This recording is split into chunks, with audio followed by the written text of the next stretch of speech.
Hi friends, मैं आप लोगों का इस चैनल के ऊपर स्वागत करता हूं। फ्रेंड्स, मैं आज आप लोगों के लिए डीसी जनरेटर के थ्योरी लेकर आया हूं। उसको हम शॉर्ट रिवीजन करेंगे। जो नोट्स के द्वारा पीडीएफ नोट्स है इसमें, और इसमें मेन इंपॉर्टेंट पॉइंट्स एंड जितने भी कॉन्सेप्ट है उन सभी कॉन्सेप्ट को हम रिवाइज करेंगे, और जितना जल्दी हो सके उतना जल्दी हम इसको खत्म करने की कोशिश करेंगे एक ही वीडियो में, ताकि हम एक बार रिवीजन कर सके। ठीक है। तो आने वाली जो एग्जाम है, विशेष करके लाइनमैन की एग्जाम है, जेई की एग्जाम है, इलेक्ट्रिक बोर्ड में, और आरआरबी जेई की, एएलपी की हो गई, इन सभी के लिए बहुत इंपॉर्टेंट है। ये एसएससी जेई के लिए भी बहुत इंपॉर्टेंट नोट्स है, और इसमें से बहुत सारे आपको कॉन्सेप्ट क्लियर हो जाएंगे। और मैं ये श्योर कर सकता हूँ कि अ, जितने भी इस चैप्टर से क्वेश्चन बनेंगे उसमें से 90% इसी से होकर ही आएंगे। 90% में मान के चलो आपको बता सकता हूँ। ठीक है। तो आइए अब हम स्टार्ट करते हैं कि जनरेटर होता क्या है। जनरेटर क्या करता है? मेनली जनरेटर हमारा एक मैकेनिकल एनर्जी को इलेक्ट्रिकल एनर्जी में कन्वर्ट करता है। ठीक है। किस में कन्वर्ट कर रहा है? जो हमारे पास एनर्जी हम देंगे, कौन सी? मैकेनिकल एनर्जी देंगे। मैकेनिकल एनर्जी देंगे इसको हम, इसको कन्वर्ट करेगा इलेक्ट्रिकल एनर्जी में। इलेक्ट्रिकल में कन्वर्ट करेगा, मैकेनिकल टू इलेक्ट्रिकल में।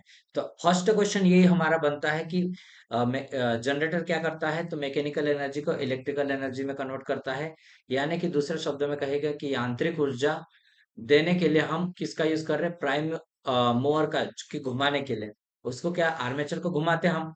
तो मैग्नेटिक फील्ड में जब हम आर्मेचर को घुमाएंगे तो वहां पर क्या होगा? आर्मेचर में एक ईएमएफ इंड्यूस हो। वो किस नियम के अकॉर्डिंग? फेराडे के विद्युत चुंबकीय प्रेरण के नियम के अकॉर्डिंग होता है। इस नियम के अकॉर्डिंग। ठीक है। इस सिद्धांत पर काम करता है। जैसे डीसी जनरेटर किस सिद्धांत पे काम करता है? फेराडे के विद्युत चुंबकीय प्रेरण के सिद्धांत के ऊपर काम करता है। ठीक है। तो आर्मेचर में जो हमारी करंट उत्पन्न होती है, वो कौन सी करंट उत्पन्न होती है? वहां पर जो ईएमएफ रहेगी वो एक डायनेमिक ईएमएफ उत्पन्न होती है। डायनेमिक ईएमएफ कहलाती है। ठीक है। इसमें आर्मेचर में उत्पन्न ईएमएफ की दिशा कैसे रहेगी? फ्लेमिंग के राइट हैंड नियम से हम ज्ञात कर सकते हैं, इस नियम के अकॉर्डिंग। ठीक है। इस प्रकार से रहता है मैग्नेटिक फील्ड ईएमएफ को, और ये मोशन को दर्शाता है। ठीक है। तो इस तरह से ये हमारा, इनका भी अलग फ्लेमिंग के राइट हैंड रूल का यूज करेंगे हम। और मोटर में यूज करते हैं हम फ्लेमिंग के लेफ्ट हैंड रूल का यूज। ठीक है। तो ये हमारे पास देखो, प्राइम मूवर के द्वारा हम इस सॉफ्ट को घुमाएंगे तो ये जनरेटर क्या करेगा? ये मैकेनिकल एनर्जी को इलेक्ट्रिकल एनर्जी में कन्वर्ट करके हमको देगा। अब देखो नियम कैसा काम करता है, कि हमारा कॉन्सेप्ट क्या है, किस तरह से। तो अब मान के चलो, ये हमारे पास एस पोल है और ये हमारे पास एन पोल है। ठीक है। ये मैग्नेटिक फील्ड हो गए, समझे, ये टोटल। अब ये आर्मेचर मान, ये हमारे पास आर्मेचर वाइंडिंग की गई है, ये वाली। ठीक है। ये आर्मेचर वाइंडिंग जो कि ब्रश, या कह सकते हैं हम स्लिप रिंग के द्वारा इसको हम सप्लाई दिए। ठीक है। बाहर सप्लाई ले लेंगे। अगर इस मैग्नेटिक फील्ड में हम आर्मेचर को घुमाएंगे, इस प्राइम मूवर के माध्यम से इसको घुमाएंगे, तो ये क्या करेगा? मैग्नेटिक फील्ड को कट करेगा। और जब ये कट करेगा तो वहां पे क्या होगा? ईएमएफ इंड्यूस्ड होगा। ईएमएफ इंड्यूस होगा तो ये स्लिप रिंग के द्वारा हम उसको बाहर लेंगे आर्मेचर से। ठीक है। और उसको हम लोड को सप्लाई करेंगे। ठीक है। तो अब देखो इसमें क्या है, कि एक हम कोयल को किसी मैग्नेट में घुमाते हैं तो उसकी एक पोजीशन रहती है। अब उस पोजीशन को अलग अलग कंडीशन में हम अ, कितना ईएमएफ उत्पन्न हो रहा है और किसी कंडीशन में कितना हो रहा है। तो देखो, आर्मेचर कोयल जब जीरो की पोजीशन पर होती है तो वह चुंबक क्षेत्र के लंबवत रहेगी। कैसा रहेगा? एकदम पूरे लंबवत उसको कट करेगी जब जीरो की पोजीशन पर रहेगी। तो इस कंडीशन में क्या होगा? आर्मेचर में जो कंडक्टर रहेगा चुंबक क्षेत्र के समांतर में रहता है। ठीक है। चुंबक क्षेत्र की है तो लंबवत, लेकिन जो कंडक्टर रहेगा उसके समांतर में रहेगा, सेम ऐसा रहेगा। ठीक है। जिस तरह से जा रहा है तो सेम रहेगा। इसलिए उत्पन्न ईएमएफ का मान उस टाइम पे कैसा रहेगा? जीरो रहेगा, क्योंकि वो कट नहीं करेगा। ठीक है।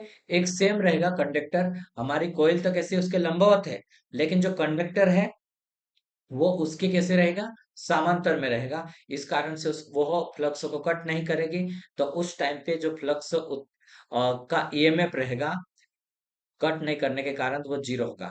ठीक है।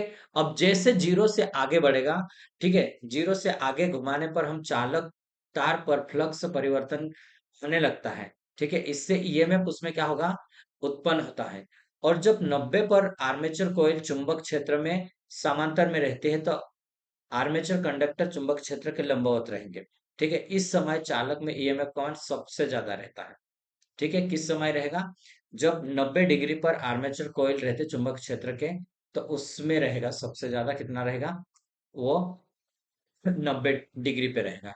ठीक है, तो ये ध्यान रखना कि 90 डिग्री पे, और ये हमारे पास चालक पर ईएमएफ कम होने लगती है और 180 पर ये शून्य हो जाती है। ठीक है, तो दो अलग अलग कंडीशन है। 180 डिग्री से आगे घुमाने पर आर्मेचर कंडक्टर भी कैसे एन पोल से एस पोल की ओर प्रवेश करता है, और इससे उसमें उत्पन्न ईएमएफ की दिशा कैसी परिवर्तित हो जाती है। और उसमें 270 डिग्री पर ईएमएफ अधिकतम रहेगा। ठीक है, और 360 पर ईएमएफ शून्य होगा। तो आप ध्यान देना, 180 पर, 360 पर ये कितना है कि शून्य होगा, और 90 डिग्री के ऊपर और 270 डिग्री पर मैक्सिमम होगा। ठीक है, तो ये ध्यान रखना। और मेन विशेष बात यह है कि आर्मेचर में जो करंट उत्पन्न होता है, जो वोल्टेज उत्पन्न होता है, वो कैसा एसी नेचर का रहता है, किसका, एसी टाइप का रहेगा। ठीक है, इसको हम स्लिप रिंग के माध्यम से या कम्यूटेटर के माध्यम से हम लेते हैं, तो वो एसी को एसी टू डीसी में कन्वर्ट कर देता है। तो डीसी हमारा कौन सा रहेगा, पल्सेटिंग डीसी मिलता है बाहर। ठीक है, कौन सा डीसी मिलेगा, पल्सेटिंग डीसी मिलता है हमारे पास। ठीक है, डीसी जनरेटर में आर्मेचर में उत्पन्न एसी करंट को डीसी में परिवर्तित करने के लिए हम स्लिप रिंग या कम्यूटेटर का यूज कर रहे हैं। किसका यूज करेंगे, स्लिप रिंग या फिर हम कम्यूटेटर का यूज करेंगे। ये दोनों फुल वेव रेक्टिफायर की तरह काम वर्क करते हैं। कैसे, रेक्टिफायर क्या है, रेक्टिफायर भी यही काम करता है, एसी को डीसी में कन्वर्ट करता है। ठीक है, तो ये स्लिप रिंग हो गया या कम्यूटेटर हो गया, ये दोनों के दोनों किस रूप में काम करेंगे, ये स्लिप रिंग रेक्टिफायर की तरह काम करेगा। ठीक है, डीसी जनरेटर से प्राप्त आउटपुट रहता शुद्ध डीसी नहीं होता है, लेकिन ये पल्सेटिंग डीसी होगा। कैसा रहेगा, पल्सेटिंग। अब हम देखते हैं एक डायग्राम संरचना। ये इस प्रकार से अगर हम देखेंगे इसका इंटरनल स्ट्रक्चर, तो ये हमारे पास रहेगा। ये क्या है, योग हो जाएगा ये वाला। ठीक है, इसको हमने नाम दिया योग। ठीक है, ये योग है हमारे पास। ठीक है, अब योग के बाद हम इंटरनल में क्या कर रहे हैं, जो मैग्नेट उत्पन्न करने के लिए ये हमारे पास पोल है, ये और ये पोलसू है। ठीक है, ये पोलसू है और ये पोल है। इस पोल के ऊपर हमने वाइंडिंग की है। ठीक है, क्या की है, वाइंडिंग की है, और इसको मैग्नेटिक फील्ड उत्पन्न करते हैं हम। ठीक है, यहाँ पे मैग्नेटिक फील्ड उत्पन्न होगा, और यहाँ पे जैसे एन और एस इस टाइप से मैग्नेटिक फील्ड उत्पन्न होगा, इधर बाहर इधर आएगा वो। क्योंकि ये आयरन कास्ट आयरन का बनाया जाता, तो मैग्नेटिक फील्ड क्या करता है कि हमारा कास्ट आयरन का इसलिए हम बनाते हैं कि उसमें रिएक्टेंस कम रहता है। रिएक्टेंस का काम ये रहता है कि उसमें इस फ्लक्स के बहने का विरोध करता है, और जो कास्ट आयरन रहता है उसमें रिएक्टेंस कम है, इस कारण से उसमें से फ्लक्स इजीली बहेगा। ठीक है, और ये दोनों के बीच में क्या रहेगा, आर्मेचर ये बीच में है। ठीक है, तो ये हमारे पास ईयर गैप होगा। क्या है ये, ईयर गैप है। और ये हमारे पास हो गया ये ब्रशेस, ये ब्रश हमने यूज किया, कार्बन ब्रश का हम यूज करते हैं इसमें। ठीक है, और ये सेगमेंट है जो अलग अलग तो कम्यूटेटर के ऊपर सेगमेंट बनाए गए हैं। ठीक है, तो ये इस प्रकार से एक ब्रश ये है, और दो टर्मिनल के द्वारा हम इसको बाहर ले लिए। ठीक है, ये आर्मेचर के ऊपर हमने इतने सारी चीजें इसको एक्सप्लेन की। ठीक है, अब हमारे पास पोल्सू लेमिनेटेड रहता है, और ये हमारे पास आर्मेचर भी लेमिनेटेड करके हम बनाते हैं। लेमिनेटेड इसलिए करते हैं कि इसमें ईडी करंट लॉस है, उसको कम कर सके, और सिलिकॉन का हम यूज करते हैं आर्मेचर बनाने के लिए। तो वो सिलिकॉन का यूज क्यों करते हैं हम, कि उसके द्वारा हमारा क्या रहता है कि हिस्टैरिसीस लॉस कम हो जाता है। ठीक है, अब हम आगे बढ़ते हैं। कुछ पॉइंट जो मेन मेन हमारे पास रहेगा, उसको हम थोड़ा सा समझने की कोशिश करेंगे कि योग होता क्या है। जैसे मैंने आपको ओवरव्यू में बताया कि योग हम किसका बना रहे हैं, कास्ट आयरन का बना रहे हैं। अब कास्ट आयरन का क्यों बना रहे हैं हम, योग कास्ट आयरन का बना रहे हैं, इसलिए बना रहे कास्ट आयरन का कि उसकी चुंबकशीलता उच्च रहती है। किसी उच्च चुंबकशीलता वाले पदार्थ का हम यूज करते हैं, और जब चुंबक फ्लक्स को प्रवाहित होते हैं, तो वो क्या रहेगा, लो रिलेक्टेंस से होकर जाएगा। ठीक है, कास्ट आयरन या सिलिकॉन स्टील का हम इसका यूज करते हैं बनाने में। और ये योग क्या करता है, पूरी मशीन की क्या करता है, सुरक्षा करता है। होल को भी पकड़ के रखेगा वो, उसके ऊपर ही हम लगा रहे हैं। ठीक है, तो ये हमारा इसका काम है। पूरा बेसिकली इसका काम याद रखना। मेनली हम किसकी यूज करके बना रहे हैं? कास्ट आयरन का यूज कर रहे हैं, सिलिकॉन स्टील का यूज कर रहे हैं। तो वो किस लिए हम यूज कर रहे हैं, इसको भी हमें ध्यान देना है। ठीक है, तो ये आप है। उसके बाद हम पोल कोर की बात करते हैं। पोल कोर होता क्या एक्चुअल में? ठीक है, पोल कोर तथा पोल शू, तो ये भी हमारे पास कास्ट आयरन का ही बनाया जाता है, या फिर जो बड़ी मशीन रहती है उसमें कास्ट स्टील का बनाते हैं। ठीक है, और पोल कोर लेमिनेटेड नहीं करते, हम पोल कोर को नहीं करते, लेकिन जो पोल शू रहता है उसको हम लेमिनेटेड करेंगे। ठीक है, पोल शू को कैसे करेंगे? हम लेमिनेटेड करते हैं। अब देखो, लेमिनेशन का काम हमारा मैंने आपको जस्ट अभी बताया था, क्या है कि भंवर धारा हानि को कम करने के लिए पोल शू को हम क्या कर रहे हैं? लेमिनेटेड करेंगे।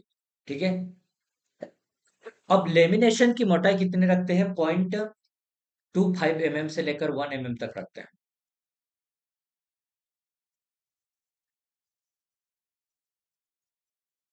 कितने रखेंगे हम इसकी मोटाई को? लेमिनेशन की बात करें तो हमारे पास क्या रहेगा? 0.25 mm से लेकर 1 mm तक रखेंगे हम। ठीक है, नेक्स्ट अगर मैं बात करूं, देखो, पोल कोर पर हम क्या करेंगे? पोल कोर रहेगा, इसके ऊपर जैसे ये पोल है, और ये हमारे पास पोल शू हो गया, ये पोल शू हो गया, और ये इस तरह से हमारा लगा रहेगा ठीक है, ये ऐसा रहेगा पूरा प्रॉपर। तो ये हमारे पास रहेगा, इसके ऊपर हम फील्ड वाइंडिंग करते हैं, फील्ड वाइंडिंग बोलते हैं इसको हम। ठीक है, और ये कॉपर की वाइंडिंग की जाती है। किसकी की जाती है? कॉपर की। कॉपर की इसलिए करते हैं कि उसकी मतलब थिकनेस कम रहेगी एज ए कंपैरिजन में एल्यूमिनियम के कंपैरिजन में। ठीक है, अगर हम एल्यूमिनियम का यूज करेंगे तो एल्यूमिनियम में एजिली कॉस्ट कम रहती है उसकी। ठीक है, उसकी कॉस्ट कम होने के बावजूद भी हम कॉपर का यूज करेंगे, कॉपर का इसलिए कि वो स्पेस हमारा कम घेरे। ठीक है, और वो उसकी कंडक्टिविटी अधिक होती है, इस कारण से हम इसका यूज करते हैं। ठीक है, डीसी सप्लाई देने पर यह फ्लक्स उत्पन्न करता है, और यह फ्लक्स के वितरण का एरिया आर्मेचर में कम कर देता है। ठीक है, तो यह हमारे पास ध्यान देना। नेक्स्ट है, फ्लक्स वितरण के एरिया को बढ़ाने के लिए हम किसका यूज करते हैं? फ्लक्स जो वितरण करेगा ताकि ये इधर से होकर पूरा के पूरा जाए, तो इसका एरिया बढ़ाने के लिए हम पोल शू का यूज करते हैं। ठीक है, फ्लक्स के एरिया को बढ़ाने के लिए किसका यूज करें? हम पोल शू का यूज करेंगे। अब बात आती है कि हम आर्मेचर और पोल दोनों के बीच में हम पूरा एकदम उसको पास में नहीं रखेंगे, लेकिन क्या करेंगे, उसके बीच में कुछ ना कुछ गैप रखेंगे, तो वो गैप के कारण से उसमें चारों ओर मतलब वो आर्मेचर हमारा घूम सके, तो उसको हम बोलेंगे ईयर गैप बोलते हैं। क्या बोलेंगे? Year gap. और ईयर गैप का मान कम से कम होना चाहिए, लेकिन डीसी मशीन में ईयर गैप एसी मशीन की तुलना में ज्यादा रहता है। ठीक है, डीसी मशीन में ईयर गैप एसी की तुलना में ज्यादा होता है। ठीक है, ये वाला पॉइंट पे आ गया, इसको भी याद रखना। ठीक है, डीसी मशीन में ईयर गैप का मान अगर हम देखते हैं तो एक 1 mm टू 6 mm होता है। कितना? 1 mm से लेकर 6 mm तक होता है ये। ठीक है, अब नेक्स्ट में बात करता हूं किलोक। ये क्या है हमारे पास? ये आर्मेचर है एक। ठीक है, हम किसकी बात कर रहे हैं? मेन पॉइंट अब आर्मेचर की बात करेंगे। आर्मेचर होता क्या है? ठीक है, मेनली हम क्या बात करेंगे कि आर्मेचर होता क्या है। आर्मेचर देखो, आर्मेचर में ये दिया है स्लॉट, इसमें स्लॉट में वाइंडिंग करते हैं हम लोग। ठीक है, ये स्लॉट है अलग अलग, इसमें स्लॉट में वाइंडिंग करते हैं हम। ये सॉफ्ट है हमारा। ठीक है, तो ये किसका बना रहता है? माइल्ड स्टील का बनाया जाता है। ठीक है, और ये लेमिनेशन कोर बनाई जाती है, और इसकी लेमिनेशन की मोटाई भी इसमें दी है 0.1 mm से लेकर 1 तक हम यूज करेंगे। आर्मेचर की कोर सिलिकॉन स्टील के लेमिनेशन की बनाई जाती है, इसके लेमिनेशन की मोटाई इतनी रहती है। कितनी? 1.5 mm रहेगी। ठीक है, तो ये ध्यान रखना। और आर्मेचर का क्या क्या काम है, इंपॉर्टेंट पॉइंट्स को हम देखते जाएंगे। आर्मेचर कोर में स्लॉट बनाकर उसमें क्या करेंगे? कॉपर की वाइंडिंग करते हैं। ठीक है, स्लॉट बनाकर क्या करेंगे? उसमें कॉपर की वाइंडिंग करेंगे उसमें। और आर्मेचर स्लॉट ओपन बनाई जाती है, और आर्मेचर स्लॉट वाइब्रेशन को कम करने के लिए हम तिरछे बनाते हैं उसको। ठीक है, इस टाइप से, जैसे ये हमारे पास है, तो हम इसको थोड़े से इस टाइप से बनाएंगे, इस टाइप से। ठीक है, ये हो जाएगा इस टाइप से। तो ये थोड़े से हम ऐसे तिरछे इसको लगाते हैं। ठीक है, तो ये स्केयर मतलब तिरछी रहती है। इसका मेन क्या है, स्लॉट में वाइब्रेशन को कम करना रहता है। ठीक है, आर्मेचर वाइंडिंग में जब हम कंडक्टर को कॉपर लग्स का यूज करेंगे जो सोल्डरिंग करने के लिए जो वाइंडिंग करते हैं, तो कॉम्यूटेटर से उसको क्या करेंगे, हम लगाना पड़ेगा आर्मेचर से, फिर हमें कंडक्टर लेके तो उसको क्या करेंगे, सोल्डरिंग करने के लिए हम कॉपर लग्स का यूज करेंगे। ठीक है, कॉम्यूटेटर के बने हुए होते हैं जिसे राइज से जोड़ते हैं।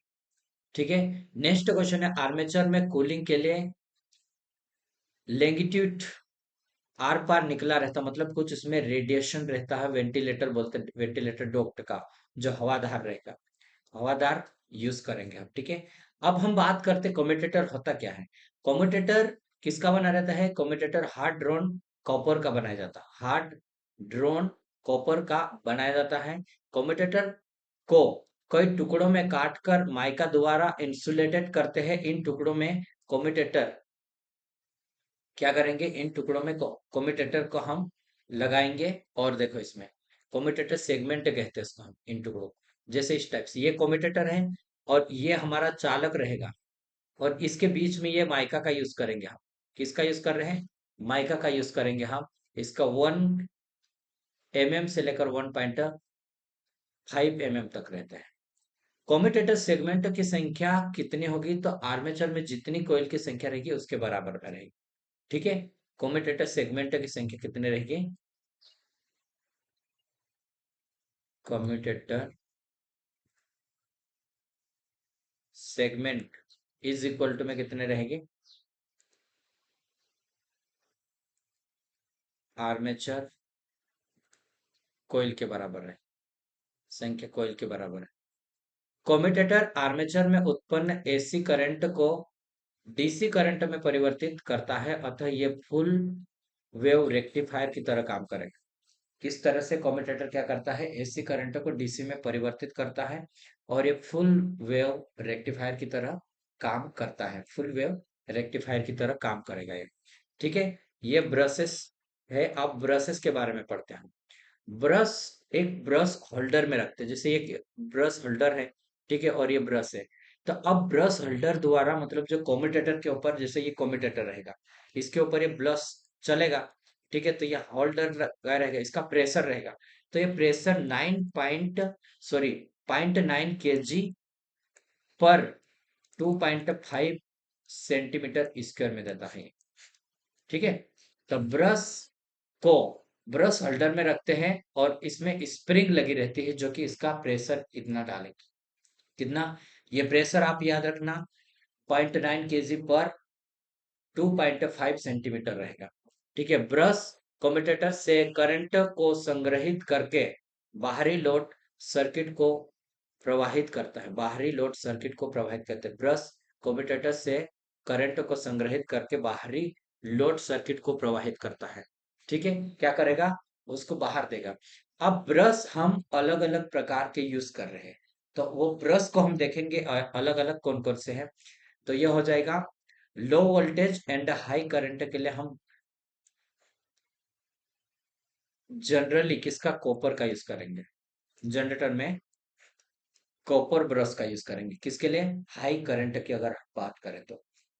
और जब medium voltage and medium voltage और मीडियम करंट रहेगा इसमें, तो एक ग्रेफाइट ब्रश का यूज करेंगे। ठीक है, कौन से ब्रश, ग्रेफाइट। और हाई वोल्टेज के लिए बोले तो वो कार्बन ब्रश का। अब ध्यान देना कि हाई वोल्टेज के लिए हम किस ब्रश का यूज कर रहे हैं, कार्बन का, और हाई करंट के लिए कॉपर का यूज करेंगे, और मीडियम के लिए ग्रेफाइट का यूज करेंगे।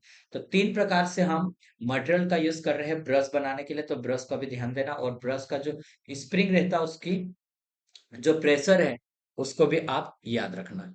ठीक है, अब मैं बेरिंग की बात करूंगा। बेरिंग हम यूज करते हैं, तो उसमें क्या था, हो सकता है ये आपको अच्छे से देख नहीं रहा हो, लेकिन मैं इसको एक्सप्लेन करूंगा।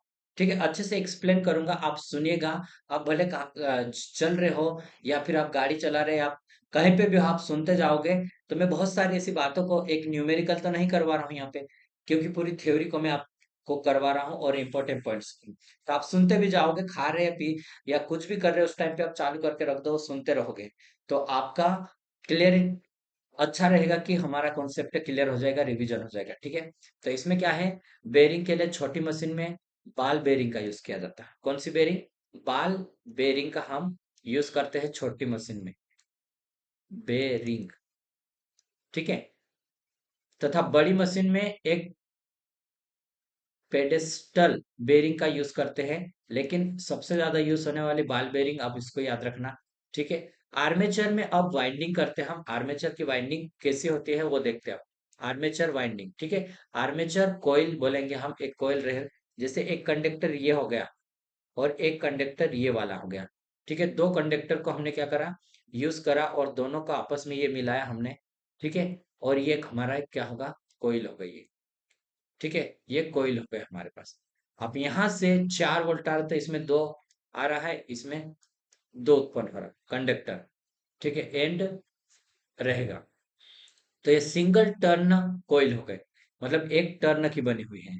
अब देखो आर्मेचर कंडक्टर की संख्या, तो देखो 2 प्लस टर्न की संख्या, जितने टर्न्स रहेंगे उसमें 2 प्लस करेंगे हम, तो ये हमारे पास आ जाएगी। अब इसमें पोल पिच रहता है, और पोल पिच क्या होता है वो देखेंगे। पोल पिच मतलब जनरेटर का एक पोल, क्या है, जनरेटर का एक पोल होगा, आर्मेचर का जितना भाग कवर करता है वह उस उसका पोल पिच कहलाता है। क्या कहलाएगा, आर्मेचर का एक पोल आर्मेचर का जितना भाग कवर करता है वह उसका पोल पिच कहलाता है। क्या कहलाएगा, एक पोल जितना कवर करेगा, जनरेटर का एक पोल आर्मेचर का जितना भी भाग, जैसे ये एक आर्मेचर है, इतना भाग उन्होंने पोल ने कवर किया। ठीक है, तो ये इतना हमारा पोल पिच में आ जाएगा। ठीक है, तो इसको हम निकालने के लिए क्या करते हैं, पोल, प्रत्येक पोल पर आर्मेचर कंडक्टर की संख्या पोल पिच कहलाती है, कंडक्टर की संख्या। तो हम पोल पिच निकालने के लिए क्या करेंगे, आर्मेचर में जितने कंडक्टर रहेंगे, मान के चलो ये 64 कंडक्टर है, बटे में जितना हमारा पोल 4 पोल का है, तो इसको हम काट देंगे तो इतने कंडक्टर एक पोल कवर कर रहा है। ठीक है, इतना आएगा हमारे पास। तो ये देखो, ये आर्मेचर हो गया हमारा। ठीक है, और ये पोल हो गया, अलग अलग पोल, तो ये अलग अलग आधे आधे कंडक्टर्स में बढ़ जाएंगे, पोल पिच आएगी। ठीक है, मान के चलो ये 16 कंडक्टर है और 4 पोल है, तो 4 चौक 16, मतलब चार, चार कंडक्टर हमारे सभी में रहेगा। ठीक है, कितने रहेगा, 4 कंडक्टर। अब हम कोइल पिच क्या आती है देखते हैं कि कोइल पिच क्या होगी। कोइल पिच या कोइल स्पान बोलेंगे हम। ठीक है, तो आर्मेचर में रखी हुई कोइल के दोनों कंडक्टर के मध्य की दूरी कोइल पिच या कोइल स्पान कहलाते हैं। क्या कहलाएगी, कोइल पिच या फिर कोइल स्पान कहलाती है वो। ठीक है, आर्मेचर में रखी हुई एक कोइल के दोनों कंडक्टर के मध्य की दूरी को कोइल पिच या फिर कोइल स्पान कहते हैं। ठीक है, क्या बोलेंगे, कोइल पिच या कोइल स्पान कहलाती है। फुल पिच वाइंडिंग क्या है, फुल पिच वाइंडिंग, यदि पोल पिच यदि पोल पिच कोइल पिच के बराबर होता है तो वाइंडिंग पोल पिच कहलाती है। वाइंडिंग पोल पिच कहलाती है। ठीक है, क्या कहलाएगी, फुल पिच क्या रहेगी, यदि पोल पिच और कोइल पिच दोनों बराबर रहेगी तो वाइंडिंग फुल पिच कहलाएगी। ठीक है, और फुल पिच कोइल का एक कंडक्टर एन पोल के सेंटर में होगा और दूसरा कंडक्टर एस पोल के सेंटर में रहेगा, तो ये हमारी फुल पिच वाइंडिंग होगी। ठीक है, कोइल के दोनों कंडक्टर में 180 इलेक्ट्रिकल डिफरेंस रहेगा। डिफरेंस कितना रहेगा, 180 डिग्री इलेक्ट्रिकल डिफरेंस रहेगा इसमें। फुल पिच वाइंडिंग में उत्पन्न ईएमएफ का मान ज्यादा रहता, कितना, ये शॉर्ट पिच वाइंडिंग से अधिक रहेगा, ये भी ध्यान देना हमें। अब शॉर्ट पिच वाइंडिंग की बात करें, शॉर्ट पिच वाइंडिंग, तो ये कोइल पिच पोल पिच से कम होता है। ठीक है, वाइंडिंग शॉर्ट पिच कहलाता है, शॉर्ट पिच कहलाती है। इस वाइंडिंग में यदि कोइल का एक कंडक्टर एन पोल के सेंटर में होता है तो दूसरा कंडक्टर एस पोल के सेंटर में नहीं होगा। ठीक है, तो ये हमारे पास रहेगा, देखो मैं इसमें बताता हूँ, दूसरा कंडक्टर सेंटर में नहीं होता है ये। ठीक है। अब शॉर्ट पिच वाइंडिंग में जो ईएमएफ रहेगा वो कैसा रहेगा, कम होगा। ठीक है, फुल पिच वाइंडिंग की तुलना में वो कम रहता है। फिर भी डीसी जनरेटर में हम शॉर्ट पिच वाइंडिंग का ही यूज करते हैं। एक उसका में निम्नलिखित एक एडवांटेज है, उसको देखते हैं हम कि एडवांटेज क्या है। कि अगर हम शॉर्ट पिच का यूज करेंगे, जैसे ये शॉर्ट पिच बना है, ठीक है, सेंटर पे नहीं, लेकिन यहां से होकर ये जाएगा, ये इधर से होकर। तो पहली बार फर्स्ट तो हमारा क्या है कि उसमें कॉपर की बचत हो गई।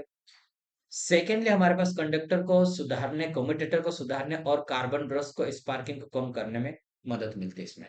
ठीक है, तो इस कारण से हम इसका शॉर्ट पिच वाइंडिंग का यूज करते हैं।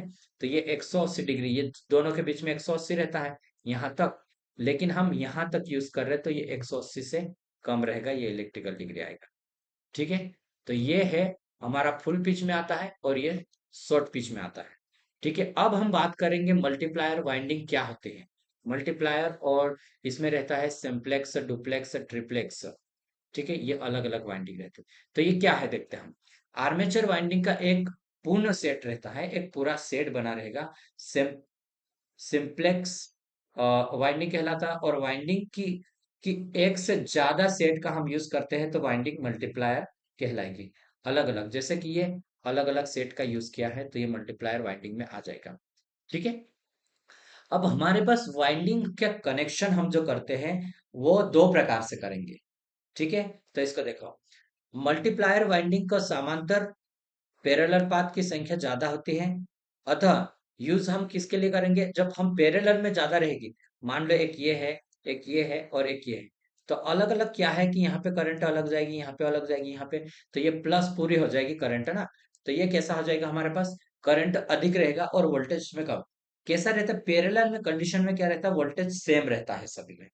और इसमें पैरेलल में करंट क्या है, डिवाइडेड होता है। तो हम क्या करते हैं, पैरेलल में कनेक्शन इसलिए करते हैं कि अधिक करंट के लिए। और पैरेलल में ये यूज करेंगे, वेल्डिंग के लिए यूज करेंगे। ठीक है, तो अब हमारे पास जो वाइंडिंग मैंने बोला कि हम दो प्रकार की वाइंडिंग करते हैं, लेफ्ट वाइंडिंग बोलते हैं और एक को वेव वाइंडिंग। लेफ्ट वाइंडिंग का देखो यहाँ से कनेक्शन जो जा रहा है इस टाइप से, यहाँ से ये गया इधर और ये इधर से इधर और ये इधर आया और ये फिर कंटिन्यूसली ये हमारा बढ़ते जाएगा। ये इधर से, ये इधर से, यहाँ से गया और यहाँ से गया और यहाँ से, यहाँ से, यहाँ से ये आ गया। ठीक है, तो ये हमारे पास कौन सा है, लेफ्ट वाइंडिंग हो गया। और वेव वाइंडिंग की बात यह है कि हमारे पास एक वेव फॉर्म बन रहा है ये।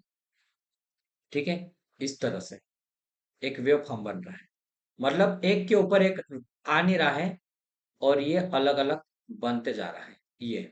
ठीक है, एन एस, एन एस। ठीक है, ये प्रॉपर इस तरह से बन रहा है हमारे पास।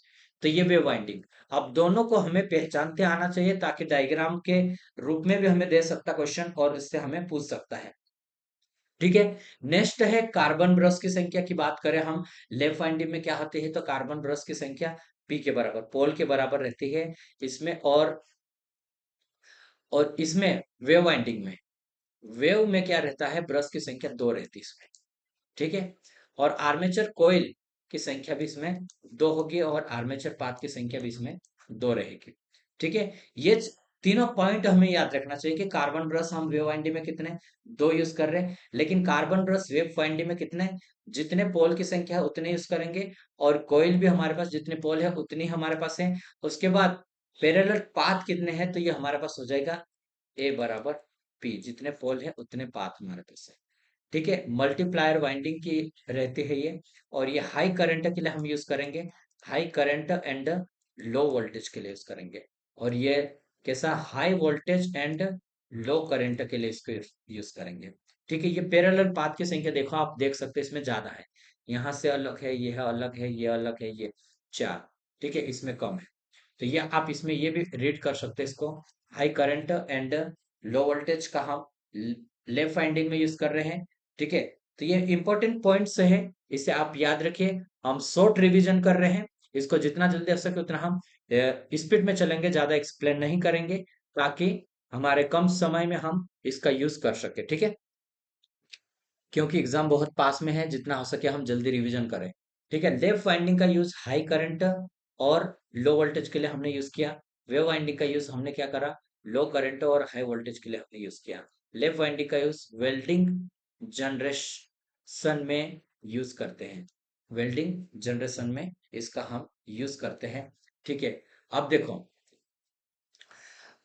ये पॉइंट है, इंपॉर्टेंट पॉइंट्स है जो कि बार बार पूछे गए हैं, वो वाले पॉइंट है। इसको भी आप देख सकते हैं। मैक्सिमम पावर की कंडीशन में क्या होता है, हमारे पास मोटर की कंडीशन में ये रहता है, ई बेग बराबर वी बटे टू रहेगा। और ये हमारे पास हो जाएगा ये वाला, वी बराबर ई बटे टू होगा। इसमें परसेंटेज की बात करें तो 50% पे ये काम करता है। अब मैं सेकेंडली बात करूंगा आप लोगों से कि देखो डमी कॉइल होती क्या है। डमी कॉइल क्या होती है, जिसको हम हिंदी में बोलते हैं प्रतिकारी कुंडलन। तो ये प्रतिकारी कुंडलन होता क्या है और डमी कॉइल होती क्या है। ठीक है, तो डमी कॉइल का यूज केवल हम कहां पर करेंगे, वेव वाइंडिंग जहां पर हम यूज कर रहे हैं। ठीक है, डमी कॉइल का यूज हम वहां पर करेंगे, वहां आर्मेचर के मैकेनिकल संतुलन प्रदान करने के लिए हम करते हैं। ठीक है, कौन से संतुलन के लिए, एक मैकेनिकल संतुलन को हम लाने के लिए हम डमी कॉइल का वेव वाइंडिंग में यूज कर रहे हैं। तो आपको ये सबसे पहले ध्यान होना चाहिए कि डमी कॉइल का यूज कहाँ किया जाता है। ठीक है, तो लेफ्ट वाइंडिंग और वेव वाइंडिंग दो प्रकार की वाइंडिंग हमारे पास, तो वेव वाइंडिंग में हम डमी कॉइल को यूज कर रहे हैं। सेकेंडली हमारे पास ऑप्शन ये है कि डमी कॉइल का यूज क्यों कर रहे हैं। तो डमी कॉइल का यूज क्यों कर रहे हैं हम, आर्मेचर के मैकेनिकल बैलेंस संतुलन प्रदान करने के लिए। ठीक है, संतुलन प्रदान करने के लिए।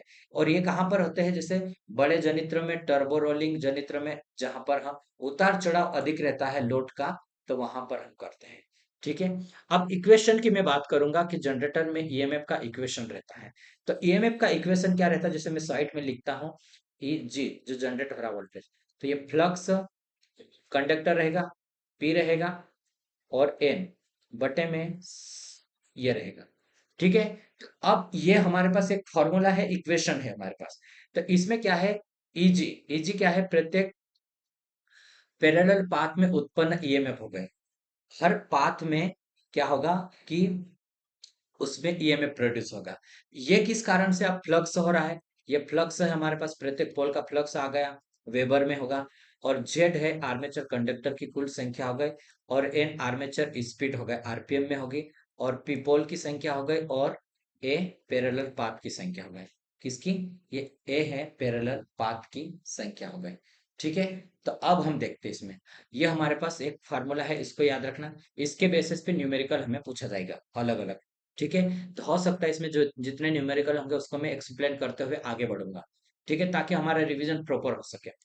नेक्स्ट हम देखते हैं अभी कि देखो ये इतना है हमारे पास, क्या था, ई जी बराबर मैंने क्या बोला, 5 ZPN बटे में 60 A है। ठीक है, अब इसको हम करेंगे कि देखो ई जी बराबर में समानुपाती फ्लक्स और एन है ये। ठीक है, फ्लक्स और एन, तो ये हमारे पास वेरिएबल करके हमारे पास ये निकल सकता है। ये क्या है, स्थिरांक है। इसको एक बार हमने मोटर को डिजाइन कर दिया, उसके बाद हम तो ना उसके कंडक्टर्स को चेंज कर सकते, ना पोल को चेंज कर सकते, और जो भी कनेक्शन, ना पाथ को हम चेंज कर पाएंगे। ठीक है, अब रनिंग अवस्था में हम क्या करेंगे, अगर हमारा जनरेटर रनिंग अवस्था में है तो इस समय ईएमएफ का मान फ्लक्स में परिवर्तित करेंगे, या फिर स्पीड में हम परिवर्तित करेंगे, तो हमारा बैक ईएमएफ जो रहेगा जनरेटर का ईएमएफ वो बढ़ जाएगा या घटा सकते हैं हम। ठीक है, तो ये डायरेक्टली प्रोपोर्शनल है। आपको पूछेगा कि फ्लक्स बढ़ाने पर हमारा ईएमएफ क्या होगा, या फिर हमारी स्पीड को बढ़ाने पर हमारा ईएमएफ क्या होगा। तो दोनों को बढ़ाने की कंडीशन में हमारे पास क्या रहेगा, ये बढ़ जाएगा। ठीक है, अब बात करते हैं हम लेफ्ट वाइंडिंग और वेव वाइंडिंग। लेफ्ट वाइंडिंग का ए बराबर हमारे पास क्या है, पी है, और ए बराबर हमारे पास वेव वाइंडिंग में 2 होता है। ठीक है, ये हमने देखा, दोनों का फार्मूला हमने इसमें देखा। यदि हमारे पास पोल की संख्या 2 है, कितने हैं, 2 है, तो वेव वाइंडिंग और लेफ्ट वाइंडिंग और वेव वाइंडिंग में जनरेटेड ईएमएफ का मान कैसा होगा, समान होगा। क्यों होगा, क्योंकि हमारे पास P का मान 2 है, तो A का मान भी हमारे पास कैसा रहेगा, 2 होगा, ये लेफ्ट की कंडीशन में। ठीक है, और वेव वाइंडिंग में तो 2 रहता ही है। ठीक है, तो हम ए का मान कैसा 2 रखा, तो ये हमारे पास सेम ईएमएफ उत्पन्न होगा। 2 से ज्यादा पोल होने पर वेव वाइंडिंग में ज्यादा ईएमएफ उत्पन्न होता है। ठीक है, कैसा रहेगा? 2 से ज्यादा अगर पोल होता है तो हमारे पास रहेगा वेव वाइंडिंग, उसमें ईएमएफ ज्यादा उत्पन्न होगा, क्योंकि हमारा वेव वाइंडिंग में कैसा रहता है, ईएमएफ इसमें ज्यादा रहता है और करंट कम रहती है। ठीक है, तो ये ध्यान देना हमारे पास। और 6 पोल की संख्या के लिए लेफ्ट वाइंडिंग तथा वेव वाइंडिंग में उत्पन्न ईएमएफ का अनुपात ज्ञात करना है। ठीक है, तो लेफ्ट और वेव वाइंडिंग में उत्पन्न ईएमएफ ज्ञात करना है हमें। तो हमने क्या करा, सबसे पहले तो हमने बैक ईएमएफ दोनों का देखते हैं। ठीक है, तो हम क्या करेंगे, सबसे पहले फर्स्ट वाले back EMF Z P and N बटे 60 × ए। ठीक है, बटे में हमने क्या करा, 5 ZN P बटे में 60 A। ठीक है, अब हमारे पास क्या है, वेव वाइंडिंग ऊपर हमने रखा तो A बराबर P होगा लेफ्ट वाइंडिंग में। A बराबर P, तो A से ये P कट जाएगा। ठीक है, ये हमारे पास बचेगा नीचे वाला। तो जैसे ये कटेगा ना, इस तरह से हम इसको भी काट सकते हैं। ठीक है, और ये आपस में कैंसिल आउट हो जाए, तो 1/P/A है। तब हमारे पास पोल की संख्या कितनी है, 6 हो गए, 1/6/2 हो गया।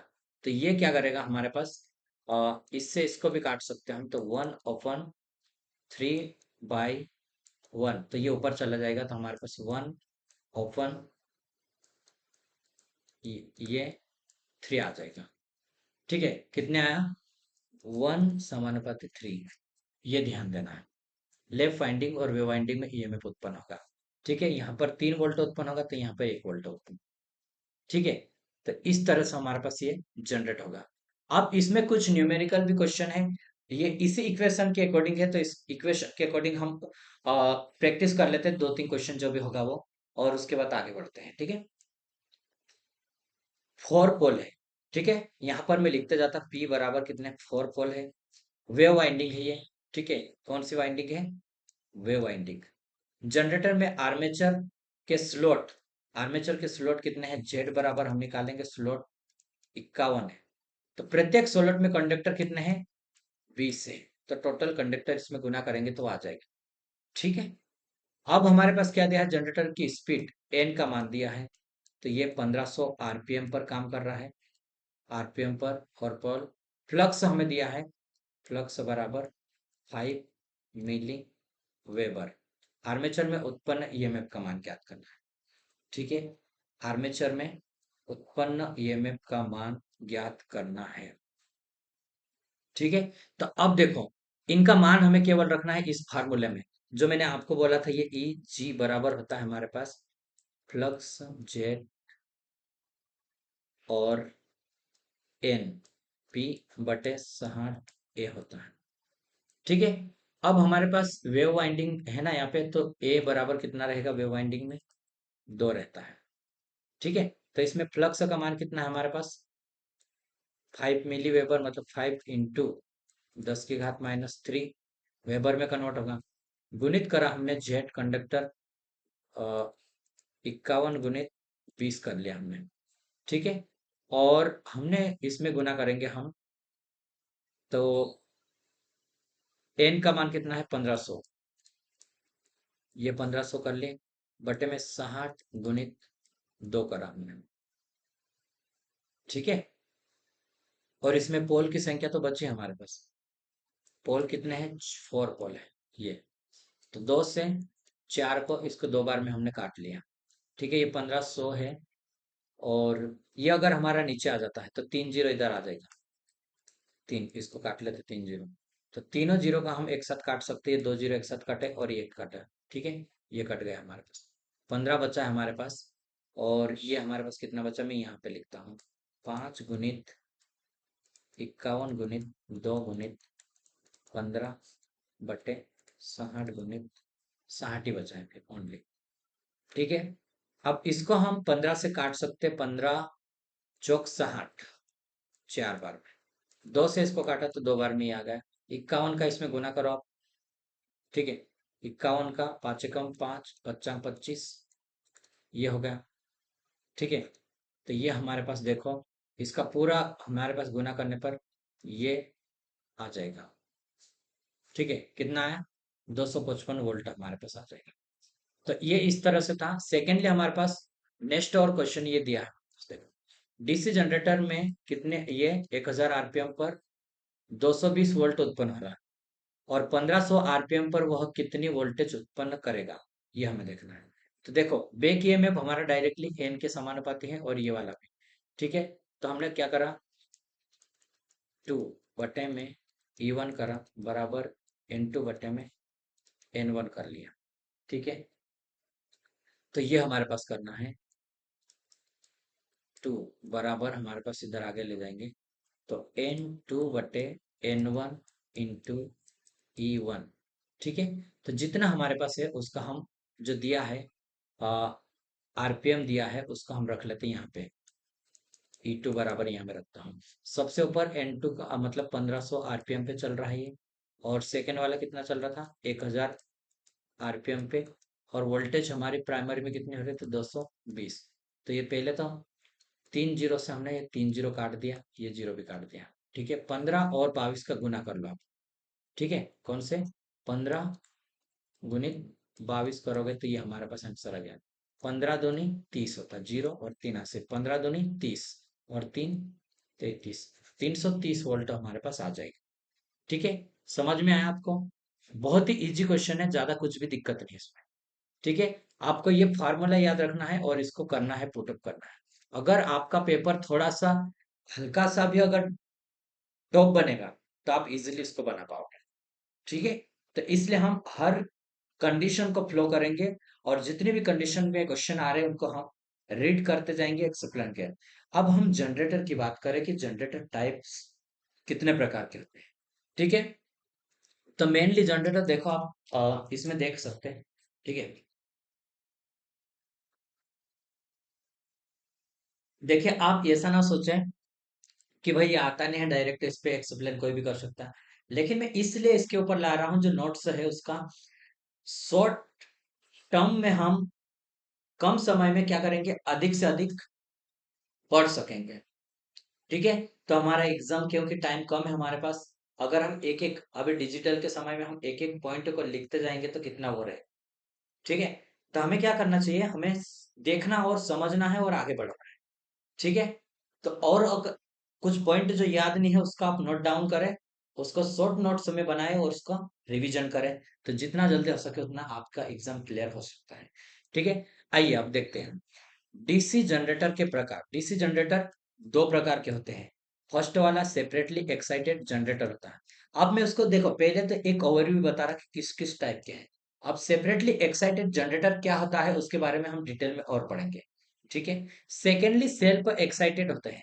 अब सेल्फ एक्साइटेड जनरेटर के नीचे आप देख रहे होंगे ये ये ऑप्शन में दिया है, एक तो ये संट जनरेटर हो गया, ये संट जनरेटर है, और ये सीरीज जनरेटर है, और ये कंपाउंड जनरेटर है। कौन सा जनरेटर है, ये कंपाउंड जनरेटर है। अब कंपाउंड जनरेटर की भी यहां पर दो प्रकार से इसमें दिया है, cumulative compound and differential compound हो गया। ठीक है, टू टाइप के हो गए। अब हम बात करते इसमें separately excited generator. Separately excited generator की हम बात करेंगे, क्या होगा, सेपरेटली एक्साइटेड जनरेटर उत्तेजित रहता है। ठीक है, तो सेपरेटली में क्या है, ये आर्मेचर है देखो, और ये ब्रश है। हमने यहां से लेकर डायरेक्टली हमने लोड को ये सप्लाई कनेक्ट करना है, किसको, लोड को ये सप्लाई दे दी। लेकिन हम यहाँ पर जो फ्लक्स उत्पन्न करना है, आर्मेचर घूमेगा तो किसी न कुछ हमें फ्लक्स चाहिए, तभी वहां पर ईएमएफ उत्पन्न होगा। तो हमने क्या करा कि सेपरेट हम फ्लक्स को प्रोड्यूस करने के लिए एक बैटरी का यूज किया, या अलग किसी भी माध्यम का, जैसे संट मोटर का भी, संट जनरेटर का भी यूज करते हैं हम इसमें। ठीक है, वेरिएबल रेजिस्टेंस को लगाया इसमें कि जितनी हमें करंट देना है हमारी आवश्यकता के अनुसार उसमें फ्लक्स उत्पन्न कर रहे हैं। ठीक है, ये वाइंडिंग से हम इसको कनेक्ट करा अलग से, ये वाला, ये फील्ड वाइंडिंग है इसमें। ठीक है, तो इसी को हम सेपरेटली मतलब सेपरेट हमने क्या करा है, एक्साइटेड किया है।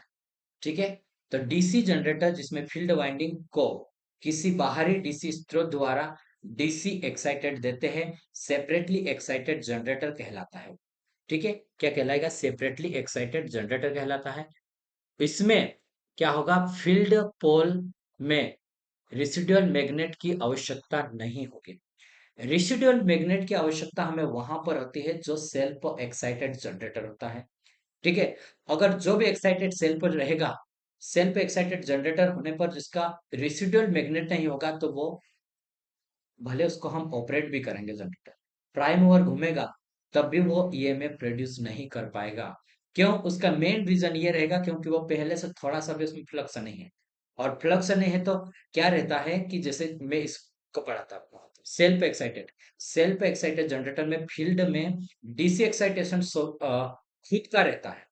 मतलब खुद का, जो थोड़ा-सा पहले हम उसको घुमाएँगे तो कुछ ना कुछ ईएमएफ प्रोड्यूस करेगा, और वो इसी के कारण से उसमें क्या करेगा, वो एक्साइटेड होगा और फिर उसमें करंट बहेगी फील्ड में, तो वो क्या करेगा, उसमें फ्लक्स उत्पन्न करेगा, और फ्लक्स उत्पन्न करने के बाद वो अधिक फ्लक्स को हम आर्मेचर वहाँ पर घूमेगा तो वो अधिक वोल्टेज उत्पन्न करेगा। ठीक है? तो ये बात आपको आई होप कि समझ में आ गए होंगे। ठीक है? आगे बढ़ते हैं, अब हम ज़्यादा नहीं एक्सप्लेन करेंगे। ठीक है? तो इस जनरेटर में फील्ड पर में अवशिष्ट चुंबकत्व होना अनिवार्य होता है। अब रेसिडुअल मैग्नेट को हम हिंदी में बोलेंगे अवशिष्ट चुंबकत्व। इसका होना कंपलसरी रहेगा, नहीं तो वहां पर बिल्डअप नहीं हो पाएगा वोल्टेज। ठीक है, तो ये ध्यान रखना। और अब हम देखेंगे क्वेश्चन ये हमारे पास पूछा जाएगा कि जो सेल्फ एक्साइटेड जनरेटर रहेगा उसमें मिनिमम कितने परसेंटेज हमारा अवशिष्ट मतलब रेसिडुअल मैग्नेट होना चाहिए। तो वो होना चाहिए हमारे पास 2 से लेकर 5% तक होना चाहिए। कितना? 2 से 5% हमारे पास होना चाहिए। संट जनरेटर की हम बात करेंगे। आप हम संट जनरेटर, आप उससे सेल्फ एक्साइटेड में आ गए। सेल्फ एक्साइटेड की अलग अलग हमने कंडीशंस पढ़ी है। ठीक है, तो देखो, संट जनरेटर में ये आर्मेचर है हमारे पास। ठीक है, ये आर्मेचर के संट में हमारा फील्ड वाइंडिंग लगी है। ये फील्ड वाइंडिंग हमने लगाई है। ठीक है, तो ये इसलिए हम संट बोलेंगे क्योंकि उसको संट में लगाया है। फील्ड वाइंडिंग को किसमें लगाया है? संट में। तो यहाँ पर करंट जाएगी सबसे पहले, इधर नहीं जाएगी, और इधर जो भी ईएमएफ उत्पन्न होगा वो यहाँ पे जाएगी, और यहाँ पर आने से ये संट करंट भी हम निकाल सकते हैं। इसको कैसे निकालेंगे? टर्मिनल में जो वोल्टेज रहेगा वो यहाँ पे भी वोल्टेज रहेगा। ठीक है, वही वोल्टेज बटे में जो फील्ड में रेजिस्टेंस रहेगा उसका ये संट रेजिस्टेंस आएगा। संट फील्ड वाइंडिंग का हमारा करंट निकालेंगे हम कि करंट कितनी आ रही है। ठीक है, और उसके बाद जो आर्मेचर करंट जा रही है वो इधर लोड की ओर भी जाएगा। ठीक है, तो हमारे पास क्या आ जाएगा? आर्मेचर करंट बराबर हो जाएगा लोड करंट प्लस में हो जाएगा संट करंट रहेगा। ठीक है, ये हो गया।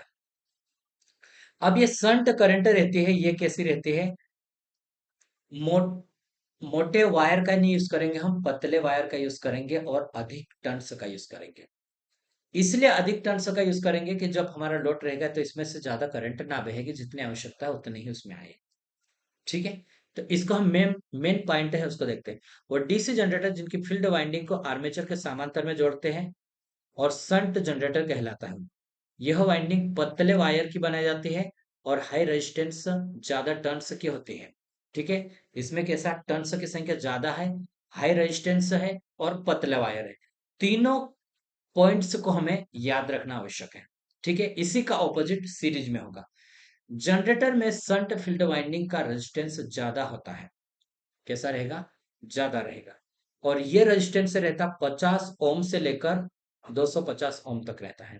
अब आपको डायरेक्टली क्वेश्चन में पूछ सकता है कि संट जनरेटर में संट फील्ड वाइंडिंग का रेजिस्टेंस कितना होता है? तो ये 50 ओम से लेकर 250 ओम तक होता है। ठीक है, कितना रहेगा? 50 ओम से लेकर 250 ओम तक रहता है ये। ठीक है, अब देखो, ये हमारे पास आर एस यानी कि संट फील्ड का रेजिस्टेंस रहेगा। आर ए मतलब जो आर्मेचर का रेजिस्टेंस हो गया, आर्मेचर का रेजिस्टेंस। ये आई एस एच मतलब हो गया कि संट करंट हो गया है, संट फील्ड वाइंडिंग का करंट रहेगा। और ये हमारे पास आई ए आर्मेचर करंट हो गया, और ये हमारे पास हो जाएगा वी टर्मिनल वोल्टेज हो जाएगा। ठीक है, और ये हमारे पास आई एल लोड करंट हो गया, और इजी आर्मेचर में उत्पन्न ईएमएफ हो गया। ठीक है, इन सभी को आप याद रखिएगा। और अब हम देखते हैं, जैसे मैंने ये वाला फार्मूला आपको बताया। ठीक है, अब शंट में करंट निकालने के लिए ये हमारे पास फार्मूला रहेगा, ये अलग अलग फार्मूला रहेगा। और लोड करंट निकालने के लिए भी हमारे पास ये वाला रहेगा। ठीक है, इन सभी फार्मूलों को एक बार आप देखें, समझें, और इसके ऊपर थोड़ी देर हमें मनन करना चाहिए, ताकि हम क्या करेंगे, उसको रिमेम्बर रहना चाहिए। ठीक है, बार बार अगर आप मतलब रिवीजन करोगे 1 से 2 बार तो आपको याद हो जाएगा, हालांकि और डायग्राम बना लोगे तो डायग्राम के थ्रू तो और इजिली याद रहेंगे। ठीक है, आर्मेचर में ईएमएफ उत्पन्न होगा तो देखो, सबसे पहले ई जी उत्पन्न होता है। वही कहां पर, टर्मिनल पर वी जा रहा है। ठीक है, टर्मिनल पर प्लस में क्या होगा, आर्मेचर में करंट रहेगी, और आर्मेचर में कुछ ना कुछ रेजिस्टेंस है, जिसके कारण आर्मेचर में वोल्टेज ड्रॉप होगा, जिसे उसी को तो हम कॉपर लॉस बोलेंगे। तो वो भी हमारा कॉपर लॉस में कन्वर्ट होगा, तो ये हमारे इसमें आ जाएगा।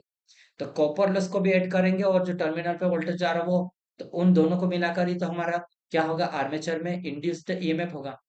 ठीक है, तो ये हमारे पास उत्पन्न होगा। आर्मेचर की अगर हम पावर की बात करें, तो आर्मेचर में जो पावर होगा, तो पावर को कैसे निकालेंगे। पावर देखो, आर्मेचर में उत्पन्न इलेक्ट्रिकल पावर P बराबर हमारे पास Eg और Ia होगा। ठीक है, ये हमारे पास पावर। अब मैं आपसे और न्यूमेरिकल करवाऊंगा इसमें। देखो, 220 वोल्टेज है डीसी जनरेटर की, आर्मेचर करंट इतनी हमारे पास, क्या है, आर्मेचर करंट ये हमारे पास 20 एम्पियर में है। ठीक है, और वोल्टेज की बात करें तो हमारे पास 220 वोल्ट है। ठीक है, आर्मेचर रेजिस्टेंस की बात करें, आर्मेचर का रेजिस्टेंस हमारे पास 1 ओम है। तो आर्मेचर में उत्पन्न नहीं में, तो मैंने आपको बोला था ये फार्मूला लिख पाया।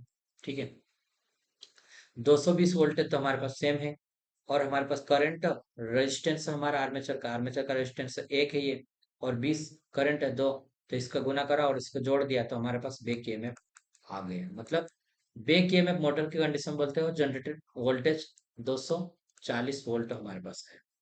ठीक है, ये हमारे पास आ गया है। अब देखो, आई थिंक चलने देते, चलो इसको सीरीज मोटर को भी हम पढ़ लेते हैं, टाइप्स हम पढ़ लेते हैं, उसके बाद हम नेक्स्ट इसी का एक वीडियो बना लेंगे, ताकि एक ही वीडियो में मुझे नहीं लग रहा कि पूरा समझाऊंगा, तो हो सकता है 2 घंटे लग जाए। ठीक है, एक्सप्लेन करते करते। नेक्स्ट है, वह जनरेटर जिसकी फील्ड वाइंडिंग आर्मेचर के सीरीज में जुड़ी होती है, उसे हम सीरीज जनरेटर कहते हैं। जैसे कि मैं एक डायग्राम बनाता हूँ, ये आर्मेचर हो गया, और इसकी फील्ड वाइंडिंग यहाँ पर जुड़ी है, ये, और ये लोड है हमारा, क्या है, ये लोड है। ठीक है, आर्मेचर ए हो गया ये। तो आर्मेचर का जो करंट जाएगा, आर्मेचर का करंट ये फील्ड का करंट भी बन जाएगा। ठीक है, दोनों का, तो ये सीरीज में रहेगा। सीरीज फील्ड वाइंडिंग को रेजिस्टेंस जनरेटर के में सबसे कम रहता है, जनरेटर का सबसे 0.0 ओम से लेकर 0.1 ओम तक रहेगा। यह वाइंडिंग मोटे और कॉपर की बनाई जाती है, और कम टर्न से इसमें सकते हैं। जैसे एक ऐसा मोटा यूज करेंगे इतना, इस टाइप से टर्न से यूज करेंगे हम। ठीक है, ये मोटे रहेगा, वहां पर हमने क्या करा था, थोड़े से हमने क्या करे थे, पतले यूज करे थे। सीरीज जनरेटर को नो लोड वोल्टेज सबसे कम होता है, नो लोड वोल्टेज सबसे कम रहता है, ये नो लोड वोल्टेज रहेगा 4 से लेकर 10 वोल्ट तक होते हैं।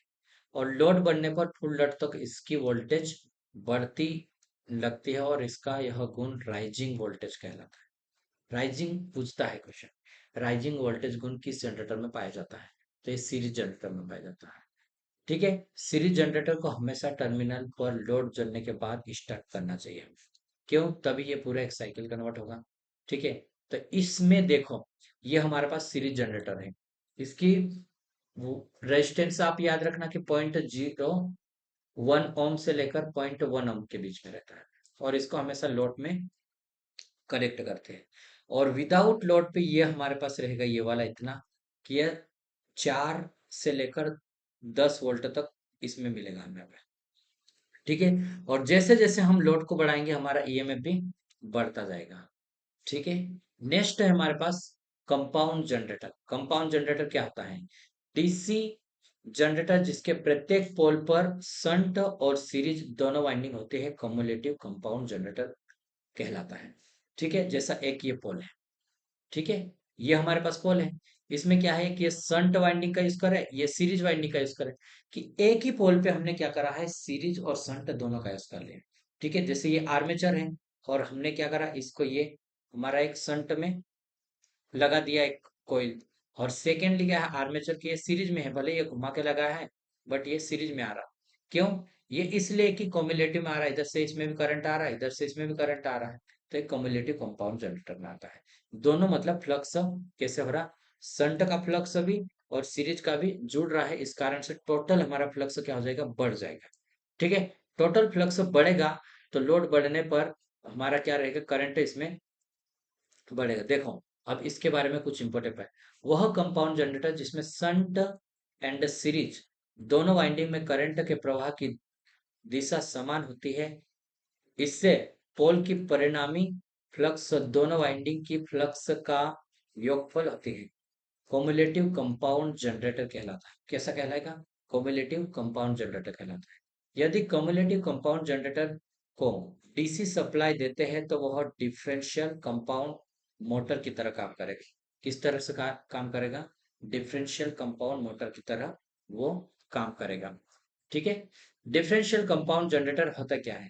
इसमें भी क्या रहता है, एक पोल के ऊपर डिफरेंशियल कंपाउंड में संट और सीरीज में दोनों वाइंडिंग का यूज कर रहे हैं, लेकिन इसके कनेक्शन रहेगा ऑपोजिट रहेगा। ठीक है, ये यहाँ से करंट जा रहा है और यहाँ से इधर से आ रहा है। ठीक है, तो ये हमारे पास अलग रहेगा, तो इसका जो फ्लक्स रहेगा वो घट जाएगा। ठीक है, तो वह कंपाउंड जनरेटर जिसके संट और सीरीज दोनों वाइंडिंग में करंट की दिशा विपरीत होते हैं, तो डिफरेंशियल कंपाउंड कहलाता है। इस जनरेटर के पोल की परिणामी फ्लक्स संट और सीरीज दोनों वाइंडिंग की फ्लक्स का अंतर होता है। लोड बढ़ने पर इसकी टर्मिनल वोल्टेज कम हो जाती है और आर्क वेल्डिंग में हम इसका यूज करते हैं। डिफरेंशियल कंपाउंड जनरेटर को डीसी सप्लाई देते हैं, वो कम्युलेटिव कंपाउंड के। ठीक है, तो हम नेक्स्ट वीडियो में आगे पढ़ेंगे। अभी साउंड भी हो रहा है, तो हम आगे का नेक्स्ट वीडियो में पढ़ते हैं। ठीक है, तो अभी के लिए इतना ही। वीडियो देखने के लिए धन्यवाद।